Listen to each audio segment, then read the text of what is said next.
বিসমিল্লাহির রহমানির রহিম। আসসালামু আলাইকুম ওয়া রাহমাতুল্লাহি ওয়া বারাকাতুহু। আজকে আমি আপনাদের মাঝে হাজির হয়েছি একদিনে স্বামী অথবা স্ত্রীকে বাধ্য করার 100% পরীক্ষিত সেরা শক্তিশালী বিশেষ একটি আমল নিয়ে। যে সকল ভাই বোনেরা স্বামীকে অথবা স্ত্রীকে সারা জীবনের জন্য বাধ্য বশ করতে চান, সে সকল ভাই বোনেরা জীবনে একবার হলেও এই আমলটি করে দেখবেন, 100% কামিয়াব হবেন ইনশাআল্লাহ। স্বামী অথবা স্ত্রী এই জীবনে বেঁচে থাকতে কখনোই অবাধ্য হবে না। আপনারা একটু লক্ষ্য করলে দেখতে পাবেন, আমাদের সমাজে এমন অনেক পরিবার আছে যেখানে স্বামী অথবা স্ত্রী কেউ কাউকে দেখতে পারে না, স্বামী স্ত্রীকে দেখতে পারে না, স্ত্রী স্বামীকে সহ্য করতে পারে না। সারাক্ষণ তারা ঝগড়া লেগে থাকে, তাদের দিন শুরু হয় ঝগড়া দিয়ে, তাদের রাত শেষ হয় ঝগড়া দিয়ে। আশেপাশের লোকেরা তাদের দেখে হাসি তামাশা করে থাকে, তাদের নিয়ে সমালোচনা করে থাকে এবং আশেপাশের লোকেরা তাদের ঘৃণা করে থাকে। এই ঝগড়ার কারণে কেউ স্বামীকে দোষ দিয়ে থাকে, আবার কেউ স্ত্রীকে দোষ দিয়ে থাকে। ঝগড়া শেষ হলে তারা তাদের ঝগড়ার কারণ খুঁজে পায় না। অনেক সময় সংসার একেবারে ভেঙে যায়। এই ঝগড়াগুলো এবং অশান্তিগুলোর উল্লেখযোগ্য কিছু কারণ রয়েছে। অনেক সময় দেখা যায় অনেকেই পরক্রিয়ায় লিপ্ত থাকে, এতে করে সংসারের কারো কথা তার মনে থাকে না, কাউকে সহ্য হয় না। আবার অনেক সময় দেখা যায় স্বামী স্ত্রীর মধ্যে ঝগড়া ও বিচ্ছেদ সৃষ্টি করার জন্য শ্বশুর বাড়ির শত্রুরা, আশেপাশের শত্রুরা অথবা অন্যান্য শত্রুরা জাদুকুফরি, বাঞ্ছনা ও জিন চালান দিয়ে থাকে। কিন্তু আল্লাহ তাআলা এই নকশাটির মধ্যে এমন একটি বিশেষ জিন লুকায়িত রেখেছেন, যে বিশেষ জিন চোখের পলকের মধ্যে স্বামী স্ত্রীর মধ্যে সকল সমস্যা দূর করে দিতে পারেন।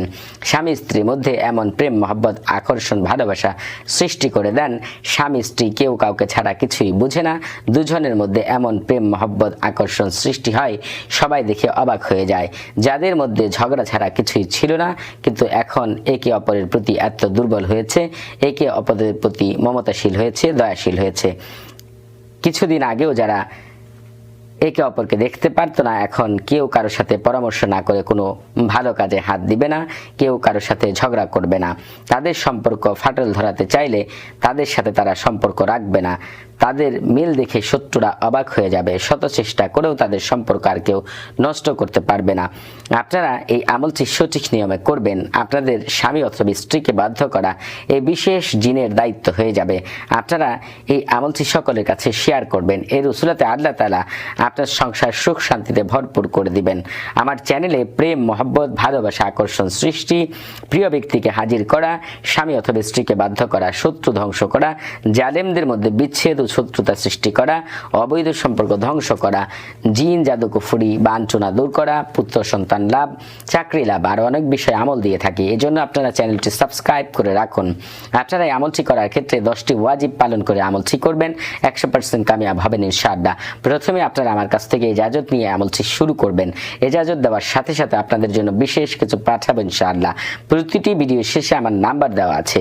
এরপর আপনারা পাক পবিত্র হয়ে ওযু করে শরীরে আতর মেখে জায়নামাজে বসে কিবলামুখী হয়ে মুখে মিষ্টি জাতীয় জিনিস রেখে উত্তম কাপড় পরিধান করে চারদিকে সুগন্ধি ছিটিয়ে চারদিকে আগরবাতি জ্বালিয়ে মনে পূর্ণ বিশ্বাস নিয়ে মনে প্রাণে আপনার স্বামী অথবা স্ত্রীর কথা স্মরণ করে নির্জন নিরিবিলি স্থানে বুধবার ফজরের নামাজের পরে সূর্য উঠলে জাফরান কালি দ্বারা সাদা পবিত্র কাগজের উপরে এই নকশাটি লিখবেন।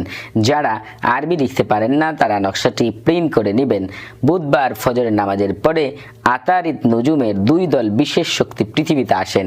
এরা এক দল আসেন শিমাল দিক থেকে, আরেক দল আসেন জুনুব দিক থেকে।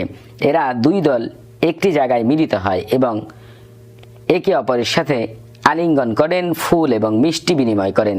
এজন্য এই সময় কোনো ব্যক্তি যদি বাধ্য বশ করা, মহব্বত সৃষ্টি করা কোনো আমল করেন, তাদের 100% কামিয়াব করার জন্য এই বিশেষ শক্তিরা আল্লাহর হুকুমে বিশেষ সাহায্য সহযোগিতা করে থাকেন। সংসারে শান্তি সৃষ্টি করার বিশেষ ক্ষমতা আল্লাহ তাআলা এই বিশেষ শক্তিদের দান করেছেন। আপনারা যারা স্বামীর জন্য এই আমলটি করবেন, তারা নকশার নিচের প্রথমে ফালান শব্দে লিখবেন আপনার স্বামীর নাম, এরপর লিখবেন বিন, তারপরে লিখবেন আপনার শ্বশুরের নাম, এরপরে লিখবেন আদা হব্বি, এরপরে এই ফুলানাতন শব্দে লিখবেন আপনার নাম, এরপরে লিখবেন বিনতে, এরপরে লিখবেন এই ফুলানাতন শব্দটিতে আপনার মায়ের নাম। আর আপনারা যারা স্ত্রীর জন্য এই আমলটি করবেন, তারা এই আলা হব্বির আগে লিখবেন আপনার স্ত্রীর নাম, তারপর লিখবেন বিনতে, তারপর লিখবেন আপনার শাশুড়ির নাম, এরপরে আলা হব্বি লেখার পরে লিখবেন আপনার নাম, তারপরে বিন, তারপর আপনার বাবার নাম। এই নিয়মে নকশা লেখা শেষ হলে নকশাটিতে সামান্য আতর মেখে নকশাটির তাবিজে ভরে গলায় অথবা হাতে পড়বেন। ছেলেরা ডান হাতের বাহুতে পড়বেন, মেয়েরা বাম হাতের বাহুতে পড়বেন। ওই দিন থেকে স্বামী অথবা স্ত্রী মৃত্যুর আগ পর্যন্ত আর কখনোই অবাধ্য হবে না ইনশাআল্লাহ, সারা জীবনে বাধ্য থাকবে। আপনার সংসার থেকে সারা জীবনের জন্য অশান্তি, মনোমালিন্য, ঝগড়াঝাটি দূর হবে এবং সংসার সুখ শান্তিতে ভরপুর হয়ে যাবে। আপনারা